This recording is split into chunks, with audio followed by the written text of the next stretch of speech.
akan menjelaskan tentang dampak urbanisasi, serta tantangan dan solusi terhadap pertumbuhan perkotaan.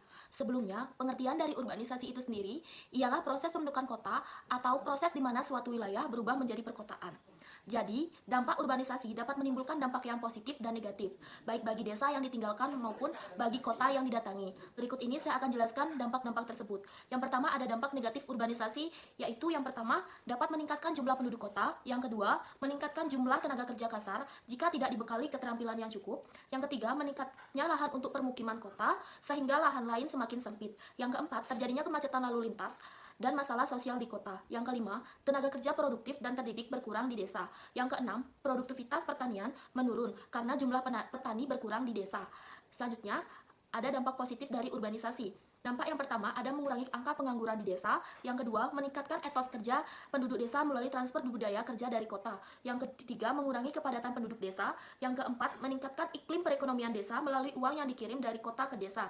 Yang kelima, terjadinya kompetisi yang tinggi dalam pencarian tenaga kerja, sehingga dihasilkan tenaga kerja yang unggul. Yang keenam, terjadi transfer ilmu pengetahuan dan teknologi dari kota serta tersedia tenaga kerja murah, terutama tenaga kerja kasar. Selanjutnya, tantangan terhadap pertumbuhan perkotaan. Yang pertama tentunya kemacetan lalu lintas. Pertumbuhan jumlah kendaraan yang kurangnya infrastruktur jalan yang memadai menyebabkan kemacetan yang parah. Yang kedua, krisis perumahan.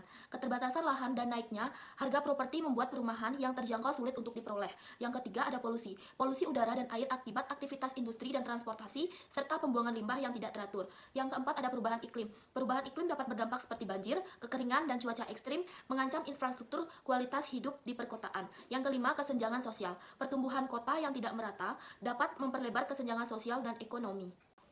Jadi selanjutnya saya akan menjelaskan solusi yang dapat diambil terhadap pertumbuhan perkotaan. Solusi yang pertama yaitu melalui transportasi umum. Dengan pengembangan dan peningkatan sistem transportasi publik seperti bus, kereta api, dan model transportasi umum yang lainnya dapat mengurangi kemacetan lalu lintas. Yang kedua ada perencanaan kota. Perencanaan kota yang harus mencakup strategi untuk menyediakan perumahan yang terjangkau, ruang publik yang ramah, dan ruang terbuka hijau. Yang ketiga ada infrastruktur hijau.